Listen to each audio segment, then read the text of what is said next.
This is our Sci-Fi Office project, where we've built a Starship command center, both inside and out, complete with functional battle stations for the crew. So what exactly is there left to do? Oh yeah, that. Well, I guess that means we've got to do this one last time. One more video to wrap up this project. So strap in, because today we'll be building the...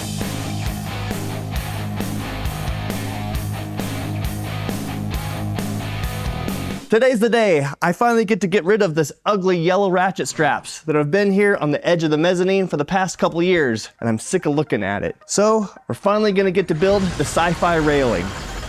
Our spaceship-inspired office is floating 20 feet in the air, and with our crew constantly going up, down, sideways, and occasionally backwards, safety is kind of a big deal. We need a barrier, a guardrail, a force field perhaps. Now sure, we could keep it basic, straight lines, OSHA approved, no fun allowed, but that would stick out here like a flip phone on a Star Cruiser. On the other hand, we could go full sci-fi. Hovering rails, anti-gravity everything, but unless one of you has a quantum welder, that ain't happening. So here's the mission. Build something that looks like it belongs on a starship, but that we can actually make, with, tools that exist in this galaxy. No Death Star catwalks with suspiciously few safety measures, so we pulled inspiration from Tron, Galaxy's Edge, and Halo, and somehow smashed it all together into this. So Drew, the animator, kindly drew us up some concept art, and quickly we liked these patternless designs. It turns out the future isn't measured in even spacing. It's measured in chaos, and it was made clear what we needed to build. We kicked things off by building the common posts, 13 of them, and these will hold up most of the railing and will be designed to be sleek and minimal. Each one was hand-bent and fabricated. They won't be perfect, thanks to the human element of the manually operated press brake. We could be half a degree off on our bend, or 1/8 of an inch from where it needs to be, but that's okay because we have a fixture table that we'll use later to make sure everything lines up correctly. And after a little bit of force, all the pieces were bent into shape. Like clockwork, each piece was able to be quickly fabricated using the fixture table, something that could have taken way longer if any other tool was used. But that was it. All 13 common posts were done just like that. With the common posts finished, it was time to connect the dots. But this isn't your grandpa's stair rail. We're not about to slap some boring straight bar and call it a day. We've got a sci-fi theme to uphold, and it demands more flair. So instead of a straight top rail, we're going full zigzag. Every single section has to be fabricated with precision, because they all have to come together to make one giant long piece. We fabricated every segment individually, accounting for different lengths, offsets, and angles. Each piece had to be perfect, and if any weren't, we would for sure run into some serious fitment issues. With some of these posts being up to 13 feet apart, we decided to use metal as our building material for maximum strength, while it also gives us a sleek starship appearance. With all the railings locked and loaded, it was time for the next phase, the kingposts. These aren't just supports, they're monuments, large, structural techno-pylons that look like they're doing way more than holding up a handrail. For now, I'll make just the skeletons for these kingposts, and can come back later to decide what to put over them to turn them ultra sci-fi. And we need 7 of them, each one built with the same surgical precision, because later on, other parts of the railing will latch onto these things like a docking clamps to a Star Cruiser. First up, we need to fabricate the metal frames.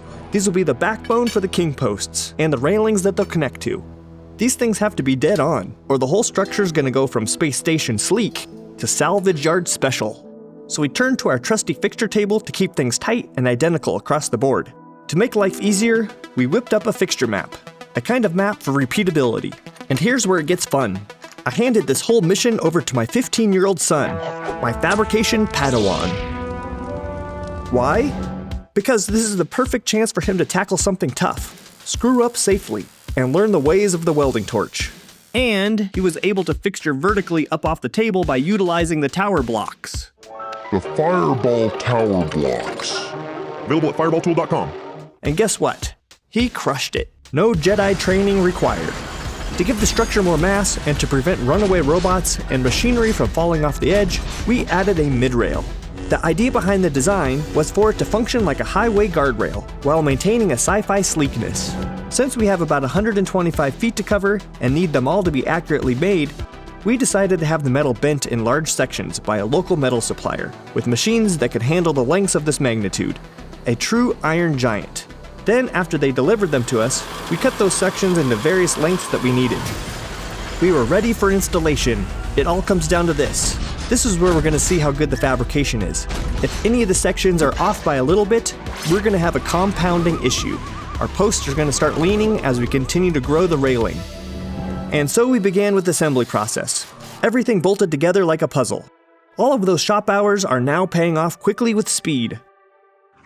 This is a removable section of the railing so that we can lift pallets up here. Anything that we want to be able to come up here that's a little bit large to carry up the stairs, we need a section that we can remove. So I bolt this short piece into the existing railing. You can see on this side we have a little slot, and then it fits on that pin like that. And then that's kind of how it's gonna go. You'll be able to drop the section into this little pocket, and then it should rest up against this stop, and then we can have some sort of D-pin. That way you can just do it by one person, unhook it and lift it out. And then the top also gets that same condition. So that's how we're doing it. After the removable section was complete, we installed the rest of the railing. We made good time and finished one section every 15 minutes or so. Precision fabrication using the fixture table meant no shimming, no guessing, everything is just dropping in, bolting up, and moving on. Whew, that was a lot of work. We have 125 feet of railing up. Everything looks great with our removable sections. We added a little shim in here so that we have a little bit of clearance. It's not done. I still have to come back and weld the joints, but it's temporarily held in there with the screws. But overall, it's looking pretty snazzy. With the king post frames built, it was time to wrap them up in their final form. We thought about bare metal, but that might be too subtle. And in true Fireball fashion, we overcomplicated it. We wrapped each post in an elaborate, sculpted shell like armor plating on a mech suit, or physical shields over a generator. And of course, they need lights, because what's a sci-fi railing without some dramatic, unnecessary glow? There are 48 pieces making up each shell of the king posts, over 3 different sections. A top section, a middle, and a lower. And Wyatt is going to glue and staple all of these pieces together, including lenses for the lights. This lens material is the same that we've used throughout the entire project. It's polycarbonate, and it's the same stuff they use for signs. With the upper and lower sections complete, it's now time for the mid-sections to be built. This shape was tricky because I had to tie into the already existing mid-rail. We needed 7 of these mid-rail sections, so everything needed to be easily repeatable. We used the Dragon Wagon fixture table, which made it a lot easier to do successfully. These gooseneck clamps were able to reach around and hold things down. And once they were all welded, Wyatt slipped them over the needed sections and hooked up all the wiring for the interior lighting. It's taken over 100 custom components, weeks of work, and a little help from a 15-year-old apprentice. But the sci-fi railing is now complete, a seamless blend of function and fiction, safety and spectacular. Now to finish up this project and tie up some loose ends, we added an interface in the interior, equipped with all sorts of switches and dimmers to control the command center lights and doors, and footrests, so that anybody sitting at the high-top command center modules can have a place to rest their feet. And to keep this ship on schedule, we added a clock right above the office doorway. Not only does this keep the time, but it also has a built-in notification system to alert us if someone is at the door, if somebody is needed on the shop floor, or if somebody is currently occupying the lavatory. Remember the problem we had with head height for the stairs? Well, we've solved it. So now it's easy for anyone to walk around it without interrupting the flow of traffic. And of course, the upstairs wouldn't be complete without some furniture, so we've made it cozy for these long voyages with some couches and a massage chair. And of course, we will continue to add to this as we travel throughout the galaxy. No ship is complete without a galley, so we made ourselves a bar top and kitchen area, and broke it in with some celebratory sausages. And after all that, we got the green light for launch. T-minus 15 seconds, guidance is internal. 12, 11, 10, 9, ignition sequence start. 6, 5, 4, 3, 2, 1, 0. All engine running. Liftoff. Oh, wow.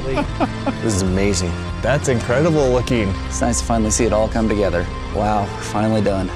What a relief. That really changed the room, didn't it? Wow, yeah, this is pretty sick. This looks awesome with all the lights on. Definitely the least boring place I've ever had to work. I mean, it's not your standard office and it's great. This all started from just a crazy idea, really a conversation several years ago, sitting in the old office, Jason coming up and like, hey, I have this crazy idea, and here it is. I'm into this. It's crazy. It's been 3 years. How many pieces of concept art do you think you made for all this? Oh my gosh, how much? Too much, but at least I didn't have to build it. It's cool to see like the concept like in real life now, you know? Seems like there's always another problem that had to be fixed, but here we are, it's finished. It's pretty funny. Every UPS driver, every FedEx driver that comes to the workshop, they're like, what are you building up there, a spaceship? Yep. Actually, we are. Crazy to think it was an empty shell of a building 3 years ago. And I liked how every step was like, okay, yeah, we'll just make the outside look cool. The inside can just be an office. And then we get to the inside and that's like, well, okay, now that the outside's been made, we gotta make the inside just as cool. Oh, okay, it can't just be normal stairs. It's gotta be cool stairs. With the light intensity that we did, I'm glad we didn't take a shortcut and skimp out on the lights. The lights make it all work. I like how the glow kind of comes off the side of the king post there and kind of casts onto the wall. It looks like metal. I mean, I know it's wood, but with the light and the reflections and the paint you guys did. There's a lot of work, a lot of attention to the detail. I think we accomplished what we set out to do. It's pretty rad. You know, on second thought, maybe we should make it Western themed. Oh my gosh. Thank you for joining me and the crew on this astronomical journey, and may all our creative endeavors lead us to infinity and beyond.